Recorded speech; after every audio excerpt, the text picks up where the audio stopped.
My name is Julia Shorman, and until that morning, I genuinely thought I understood what love was supposed to feel like.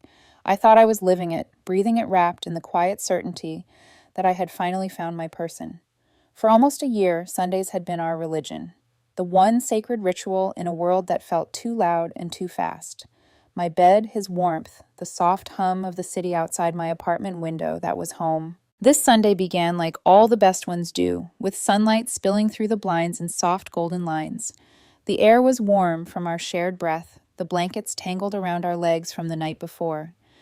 Sheldon lay beside me, shirtless, his chest rising and falling in that calm, peaceful rhythm that used to make me think about forever. I'd been secretly saving for months, scraping together little amounts here and there, imagining weekends spent in a bigger shared space, one where I could cook for him properly, not just in my tiny, cramped kitchen. I wasn't planning a proposal or anything dramatic. I simply wanted to build a life with him.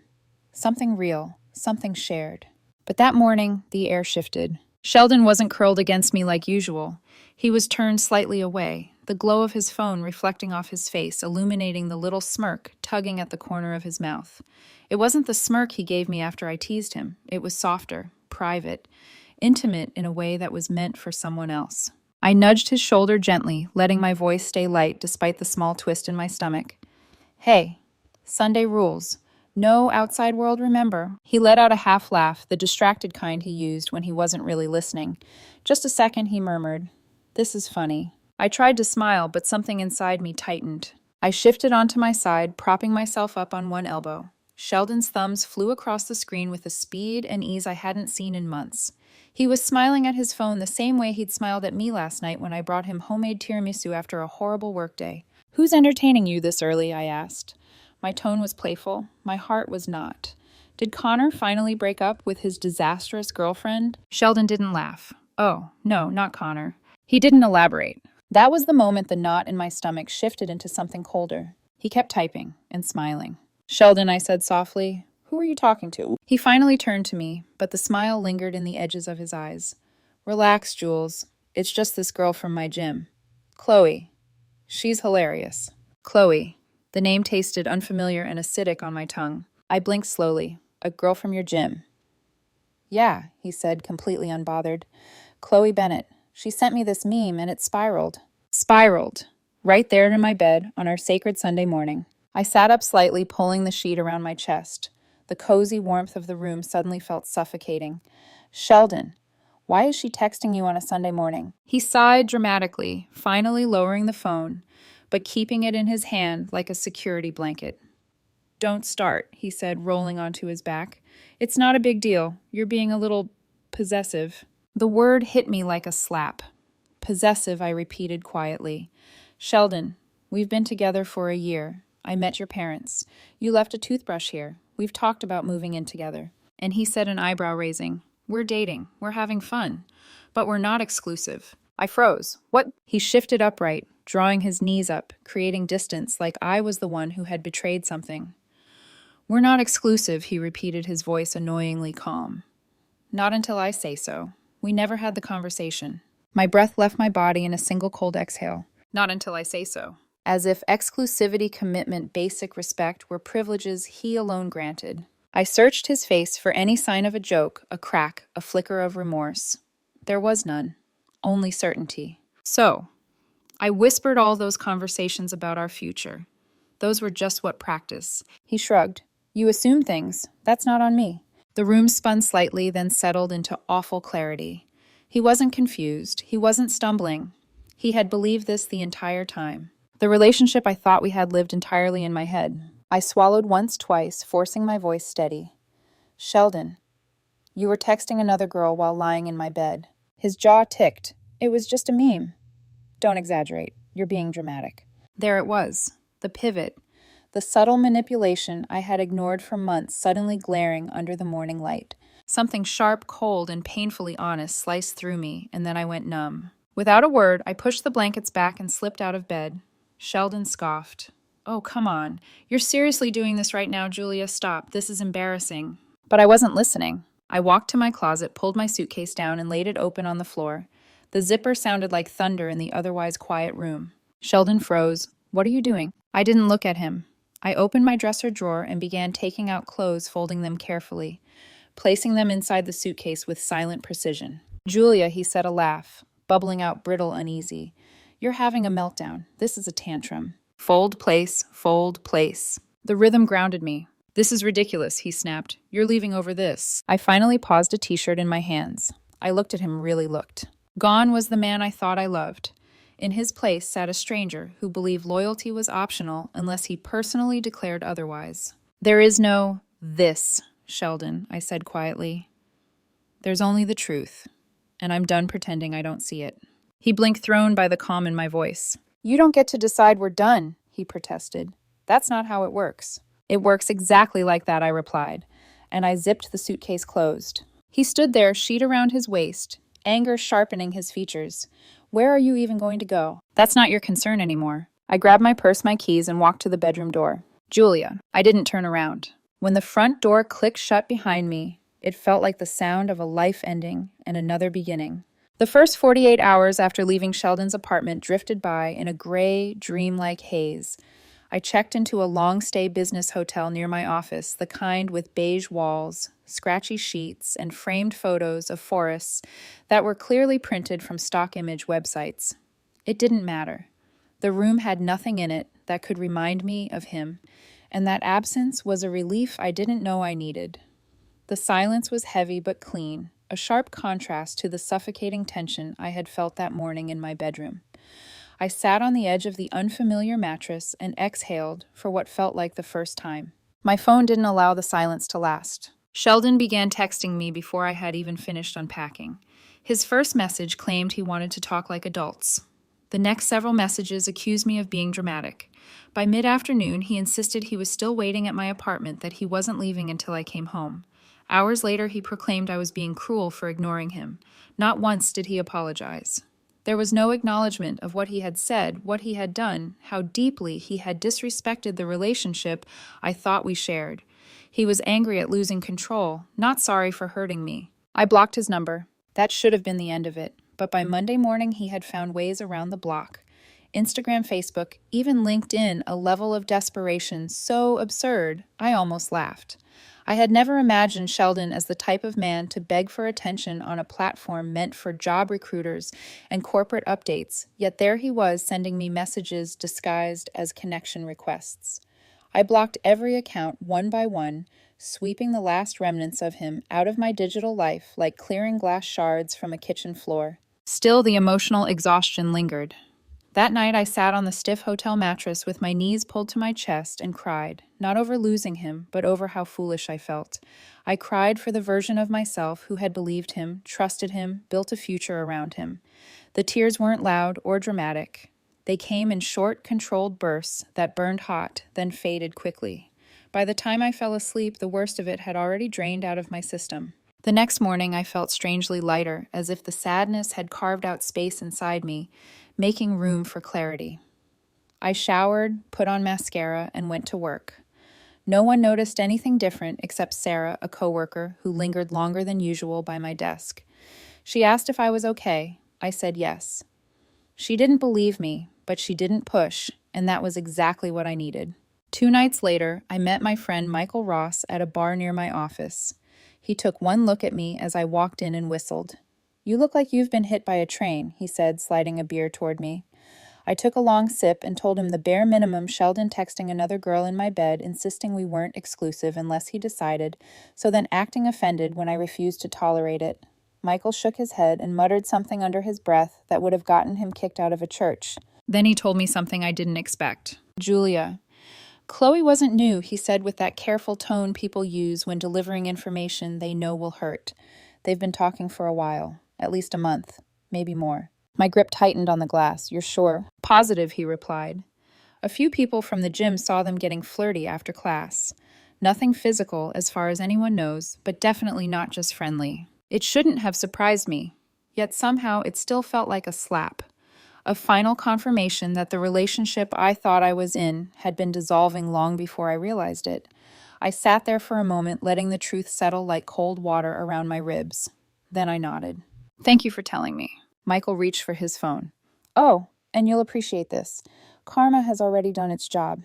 He showed me a message from one of our mutual friends.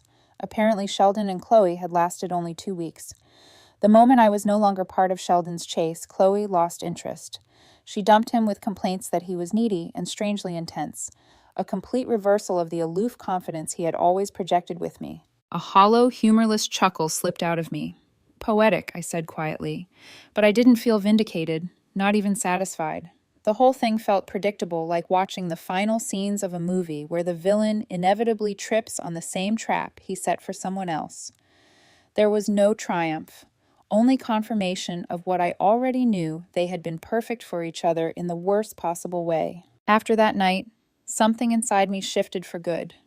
I began reclaiming parts of myself I had abandoned while waiting for Sheldon to choose the relationship I already believed we were in.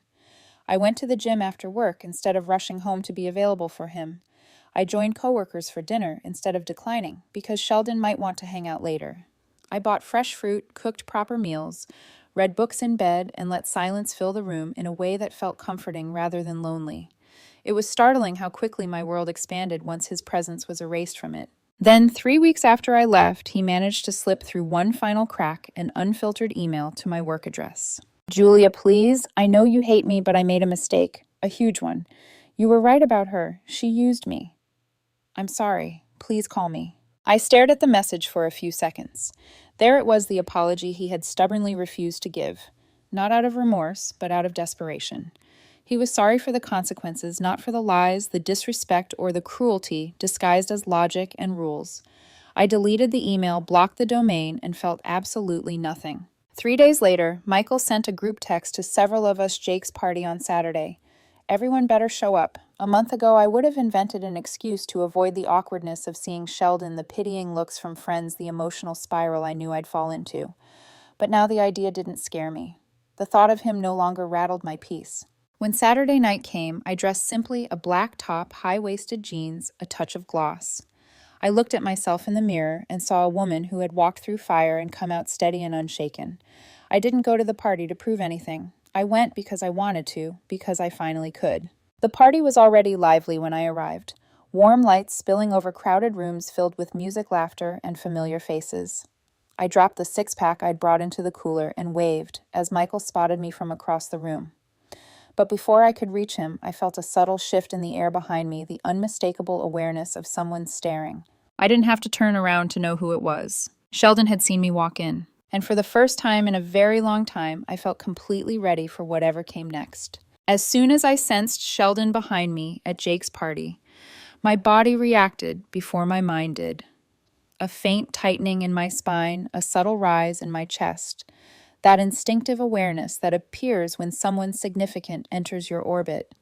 I inhaled once, slow and steady, before turning around to face the man who had once told me we were not exclusive until he said so. The man who had watched me pack a suitcase and still believed I would eventually apologize for being hurt. He was standing near the edge of the doorway holding a red cup, but he wasn't drinking from it. He was watching me with an expression I recognized too well. A strange combination of regret and calculation, as though he was trying to decide which version of himself he should present. For a brief second, I saw the Sheldon I had once loved, the easy smile, the posture that looked relaxed even when he was anxious. But then he blinked, and the illusion dissolved. What remained was a man who had lost control of something he thought he owned. Julia, he said, his voice softer than I expected, almost tentative. I nodded in acknowledgement. Sheldon. He shifted his weight, clearly thrown off by my calmness. I wasn't cold or hostile. I simply wasn't available to him anymore. That unsettled him far more than anger would have. He took a few steps closer, then stopped, leaving just enough space between us to make it seem like the conversation was optional, as if I could walk away at any moment because I could. His eyes scanned me in a way that wasn't romantic or possessive, but searching, like he was trying to measure how much damage he had caused and whether he still had any influence left. You look good, he said finally, and the compliment felt both too little and too late. Thank you, I replied, keeping my tone polite but detached. He swallowed, glanced briefly at the floor, then back at me. Can we talk? Just us two? We're talking now, I said steadily. Sheldon's jaw tightened. For half a second, a tell he never managed to hide when things weren't going his way. But he forced a small smile, as if he could rewrite the mood by pretending we were still operating under the dynamics he was used to. Fine, I'll start. I owe you an apology. I raised an eyebrow internally. An apology from Sheldon was a rare phenomenon, rarely offered, and even more rarely sincere. He must have sensed my skepticism because he let out a breath that sounded like defeat. I messed up. I know that. The whole thing with Chloe. He rubbed the back of his neck. She wasn't who I thought she was. Neither were you, I replied simply. That caught him off guard. His eyes widened slightly, and the room's ambient chatter filled the silence that grew between us. He opened his mouth to speak again, but before he could, someone else appeared at his side. Chloe Bennett. The woman from his gym class. The woman he had been texting while lying in my bed. The woman who had played her part in exposing the cracks in our relationship, though she had clearly not intended to. She looked different from the version I had imagined. Her makeup was smudged at the corners, her hair slightly undone, and her expression carried that strained brightness of someone trying to hold themselves together with sheer force of will. The moment she saw me, an unmistakable flicker crossed her face. Part guilt, part jealousy, part desperation. Julia, she said, forcing a polite smile that didn't reach her eyes. Hi. Hi, I replied neutrally. Chloe shifted her gaze to Sheldon, then back to me, hands tightening around her cup. I didn't expect you to be here. That's funny, I said. I didn't expect to be warned about who else would be. Sheldon's face flushed with embarrassment, but Chloe rolled her eyes slightly as if the unfolding scene was somehow inconvenient to her rather than the consequence of her involvement. For what it's worth, I didn't know things were serious between you two, Chloe said. The way she said it felt rehearsed defensive, like a line she had repeated to justify her part in everything. We were together for a year, I answered calmly. I would consider that serious. Sheldon told me you weren't exclusive, she said, her tone sharpening, so I didn't think. It doesn't matter what you thought, I interrupted. What matters is what he believed, and that tells me everything I need to know. Sheldon reacted instantly, his shoulders tensing. Julia, come on. No, I said quietly but firmly. You told me we were not exclusive because we hadn't had the conversation. Meanwhile, you were treating me like a partner, letting me meet your parents, spending holidays with me, talking about moving in together, until the moment I asked for the respect that any real relationship deserves. Chloe's expression faltered. Sheldon's head lowered a fraction. For a moment, the three of us stood in a triangle of truths none of them wanted to confront. The noise of the party swelled around us, laughter music clinking bottles, while this tiny pocket of stillness revealed more honesty than a year of conversations with Sheldon ever had. Chloe broke first. He used me, she said suddenly, her voice cracking. The second you left, he changed. He acted like he owned me. He kept texting constantly, wanting attention, getting irritated if I didn't respond fast enough. I thought he just liked the chase. Her tone shifted into something bitter.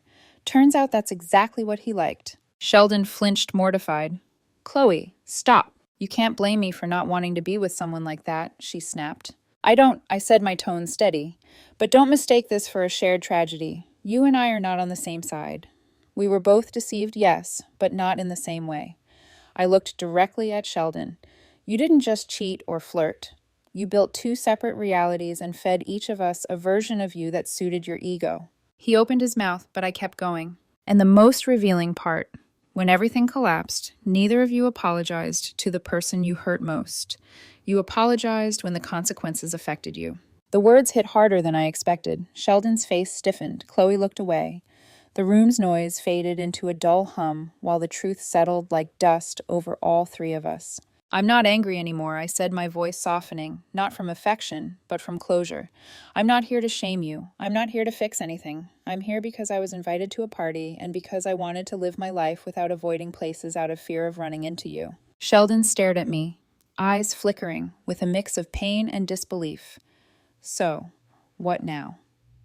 We just pretend none of this happened. No, I said quietly. We don't pretend anything. We acknowledge what happened, we accept what's broken, and then we move forward separately. Chloe looked stunned. Sheldon looked hollow. And I felt something I hadn't felt in months, a clean, weightless peace. I stepped back slightly, ready to walk away. But before I did, I met Sheldon's eyes one last time. You kept saying we weren't exclusive until you decided it, I said. But you forgot something important. I let my voice drop to a quiet, decisive calm. I get to decide when I'm done. Without waiting for a response, I walked away from both of them. Not angrily, not dramatically, just with the certainty of someone who knew exactly what and who she no longer needed. When I walked away from Sheldon and Chloe at Jake's party, I didn't feel triumphant or vindicated. I didn't feel victorious. What I felt was something far more powerful, a quiet, unwavering sense of finality, the kind that settles over you like dust on sunlight, the kind that tells you the worst is over and the future is no longer tied to the past you've survived. I found Michael near the kitchen with two friends, and although their conversations halted briefly when I approached, clearly they'd seen at least part of the confrontation. No one asked me about it. They just shifted, made space for me, and eased me into the circle the way you reposition furniture around something fragile. It was subtle, warm, and exactly what I needed. By the time I left the party that night, I realized my heart didn't ache. It didn't twist or pull toward Sheldon the way it once did. Instead, everything felt calm, clean, free. Over the next few days, little fragments of the aftermath reached me indirectly through Michael, or through mutual friends who were more observant than they appeared. Apparently, after I walked off, Sheldon had tried to pull Chloe aside to contain whatever damage he believed she'd done to his reputation. They ended up arguing in the backyard so loudly that half the guests heard every word. Chloe accused him of manipulating her. Sheldon accused her of ruining his chance to fix things with me. Then, predictably, they both turned on each other, each one scrambling to avoid accountability. Someone said Chloe left in tears. Someone else said Sheldon stayed for another hour, looking like a man who'd just watched his entire understanding of himself dissolve in public. For the first time, I wasn't in the center of the drama. I wasn't the one people whispered about. I wasn't the broken-hearted girlfriend or the betrayed woman. Their implosion existed separately from me, like a distant storm cloud drifting across another city's skyline. Life moved forward quickly after that. The sterile hotel room, which had felt like a hiding place, suddenly felt like a waiting room between chapters. 2 weeks later, I signed the lease on a new apartment, a bright, airy one-bedroom on the third floor of a renovated building filled with young professionals who minded their own business. When I moved in, sunlight poured through the tall windows in a way that made the hardwood floor glow. It wasn't big, but it was mine, fully mine. No shared memories, no traces of someone else's presence, no lavender shampoo mixed with the scent of betrayal. Just clean air and white walls, waiting for a new beginning. I spent the first weekend assembling furniture, hanging up artwork, arranging plants, and cooking in the kitchen, as if I needed to imprint my identity onto every square inch. It felt good to create something from scratch, to make a space that reflected who I was when no one was draining my energy with shifting boundaries and fabricated rules. I slept deeply in that apartment, peacefully, safely. At work, things started changing too. I threw myself into projects I had postponed during the months I had built my schedule around Sheldon's unpredictable availability. I volunteered to lead a cross-department initiative. I attended networking events I used to skip. My supervisor noticed. She complimented my focus. She invited me to a meeting I had never been included in before. And within a month, she offered me a promotion to project coordinator, a role that had been open for months but never considered for internal candidates, until she saw the new drive I brought. It felt like a blessing, but also like proof of how much of myself I had once sacrificed to keep someone else comfortable. Meanwhile, Sheldon and Chloe's reputations quietly unraveled. Mutual friends began telling Michael things that inevitably made their way to me, how Sheldon had become withdrawn at group gatherings, how he drank more than usual, how he'd mentioned me far too often for someone supposedly fine. Chloe, on the other hand, became the centerpiece of every whispered story. Not admired, not respected, but pitied. She apparently cried at girls' nights, complained about being used, and told various versions of the truth, none of which aligned. Some nights she blamed Sheldon entirely. Other nights she blamed me, insisting I had manipulated the narrative. But the common thread in every retelling was simple: neither of them had moved on. And for the first time, that reality didn't please me. It didn't empower me. I didn't want them to suffer. I didn't want victory in their misery. I only wanted distance, and I finally had it. Somewhere in the simplicity of this new rhythm, morning coffee on my balcony evening, runs around the neighborhood park. Quiet nights reading until I fell asleep, I started becoming someone I liked, someone I recognized, someone who wasn't living in reaction to a man's emotional negligence. A few months later, I met someone new entirely by accident. His name was Julian Reyes, and the first time we spoke was in the local bookstore where I frequently went to unwind. He was standing in the same aisle as I was flipping through a paperback he clearly had no intention of putting back on the shelf. We exchanged a few casual comments about the author, then somehow kept talking each line, building upon the last until we reached the register. He asked if I wanted to grab coffee sometime. I said yes. Julian was the kind of man who listened when I spoke, who didn't scan the room for alternatives, who didn't need to be the center of attention to feel secure. He didn't rescue me or fix anything, he simply showed up consistently and gently, with no hidden dynamics or manipulative subtleties. Being around him felt soft and unforced, like exhaling. I didn't fall for him quickly. I wasn't ready for that yet, but I enjoyed the way he made the world feel calm instead of chaotic. It was enough. The true moment of clarity, the one that defined everything, happened months later during a quiet evening at a bar with Michael. He took a sip of his drink, then gave me a look that said he was debating whether to share something. So, Sheldon still talks about you, he finally said almost reluctantly. A lot, actually. I didn't react. Okay. Michael scratched the side of his cheek, choosing his words. He regrets everything. He tells people you were the best thing that ever happened to him. Chloe apparently brings you up at every party, too. She cries about losing him. And people are, well, honestly tired of it. I absorbed that without blinking. I see. Michael stared at me, waiting for more anger, satisfaction, bitterness, anything. But nothing came. Not a flicker of pride, not a spark of resentment, not even indifference framed as performative calm, just a gentle, steady sense of separation. They were speaking about a life I no longer belonged to, people I no longer recognized. Julia, that's it, Michael asked, almost laughing. Just, I see. Yes, I said with a small smile, because it's not my story anymore. And that was the real revelation. Their regrets weren't compliments. Their tears weren't justice. Their downfall wasn't karma delivered in some dramatic, cinematic fashion. It was simply the consequence of who they were and who they chose to be. Meanwhile, my life had expanded into something richer, lighter, and infinitely more honest. The greatest revenge wasn't happiness, success, or a new relationship. It wasn't public humiliation or private misery. It was silence. The silence in my mind the moment I stopped giving them space. The silence in my heart when I realized I no longer needed closure. And the silence in my soul when I understood that I had outgrown the version of myself who would have stayed. Sheldon once said, "We're not exclusive until I say so." But the final truth, the one that echoed through every peaceful moment of my new life, was simple and quiet and wholly mine. I am not available ever again.